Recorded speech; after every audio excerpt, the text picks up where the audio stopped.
discussion, Add Sexual Orientation and STIR, which is about the implications of the Board of Regents' decision to add sexual orientation to its non-discrimination clause.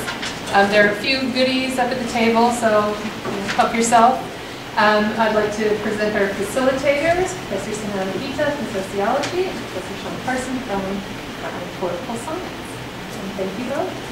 And they're both active in the Women's and Gender Studies program, and this talk is co-sponsored by Women and Gender Studies, UF Women's Center, and the Faculty Senate Committee on the Status of Women.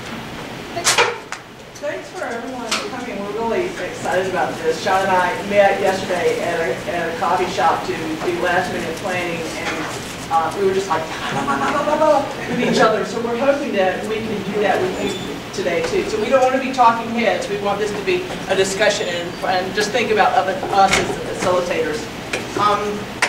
So the first thing let's do is I'd like to read the new policy. So this policy is the general non-discrimination clause the University of Alaska has, and it forbids a range of different kinds of discrimination. And then last February, as a result of activism by faculty, staff, and students, I think students can take the main credit for getting it passed, the Board of Regents included sexual orientation. So I'm going to read it. So it's, the label is non-discrimination. It is the policy of the board, and that's the Board of Regents. It is the policy of the board that in accordance with federal and state law, illegal discrimination against any individual because of race, color, religion, national origin, age, sex, sexual orientation, veteran status, physical or mental disability, marital status, pregnancy, or parenthood is prohibited. And then he goes on saying, decisions affecting individuals shall be based on the individual's qualifications, abilities, and performance as appropriate. So Sean and I were talking, what does this mean? You know, what are the implications of this? And, you know, one of the things that I find really interesting about the policy is it's very careful to say that the discrimination that's prohibited is that discrimination that is also prohibited by federal or state law. So as probably most of you know, there aren't any federal laws prohibiting discrimination based on sexual orientation.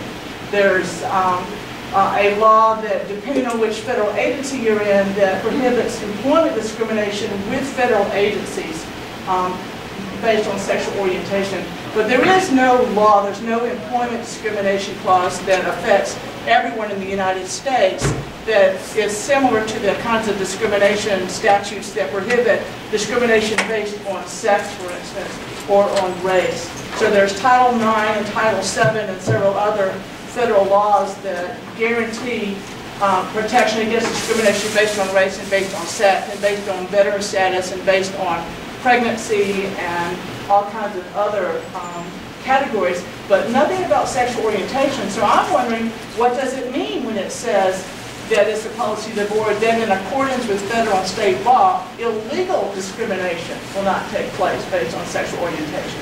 So it's an interesting thing to consider.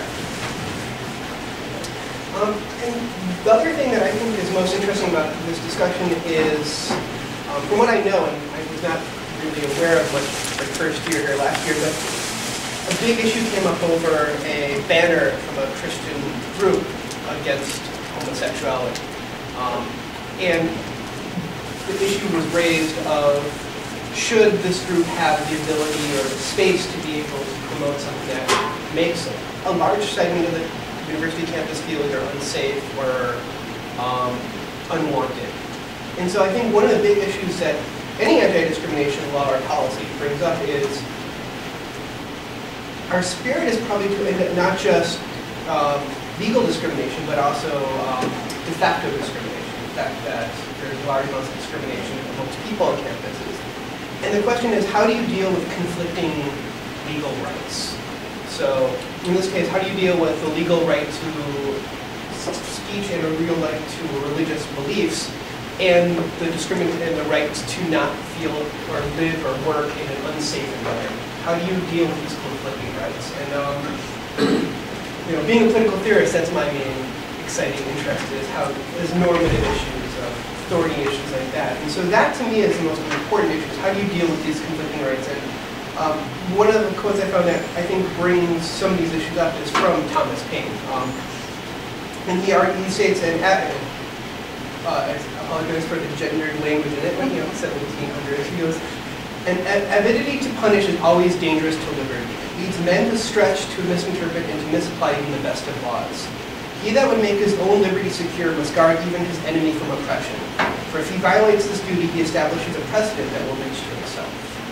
So I'm wondering at what point, how do we weigh these balances? Because if we don't weigh it right, are we just forcing our own political beliefs? And is that, in a way, setting a precedent that can come back to even harm those who care about protecting LGBTQA rights?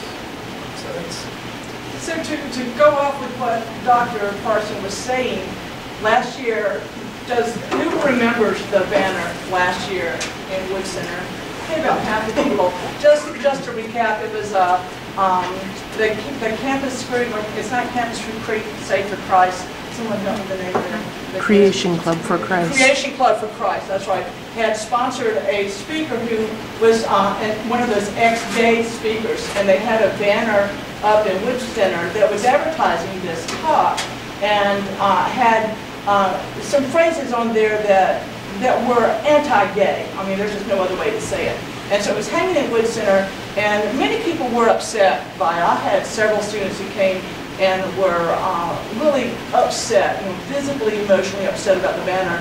So I went over there and actually ran into Automobile Veto there, and we looked at it together, and we both agreed that it was an offensive banner. So it made its way through up to the chancellor, and Abel was really influential in getting the chancellor at convocation to deal with the issue. And as far as I know, it was the first time that a chancellor at UAF has ever said anything about sexual orientation at all.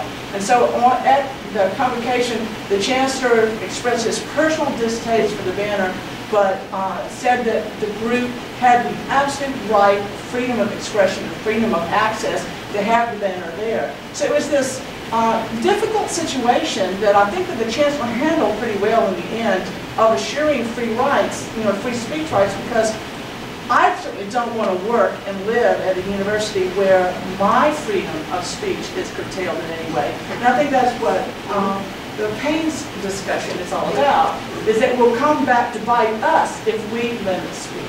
So it's, for me, it's this question of more speech, not less, just always having more dialogue and more talk about it. We want to open it up for others to express their own views and their own opinions and other questions. These are just two guiding ones. There's probably a million other questions that are probably better from everyone else in the opinions. Can I mention something? If anybody wasn't in on that controversy, we have on the Women at the Top blog, uafwomen.blogspot.com. We have that banner. We have what the chancellor said about a video of that, which is interesting to look at. When I was at Washington State University, the Hayden Lake Idaho was the bastion of white supremacists in the country. And every year they would have a parade through Spokane, Washington, where they would espouse their white supremacy stuff. And I'm Jewish, and of course I'm offended by it.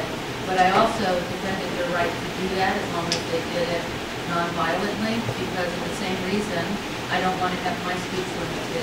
And secondly, I guess it's the Italian saying, I'd like to keep my friends close and my enemies closer. I'd like to know what they're doing, and I'd like them to do it publicly. And also, in some ways, by doing it publicly, they hurt their cause, because they become offensive to so many other people. So while I didn't like to hear it, and I didn't like to see them, and I didn't like what they represented, I did support their right to do it.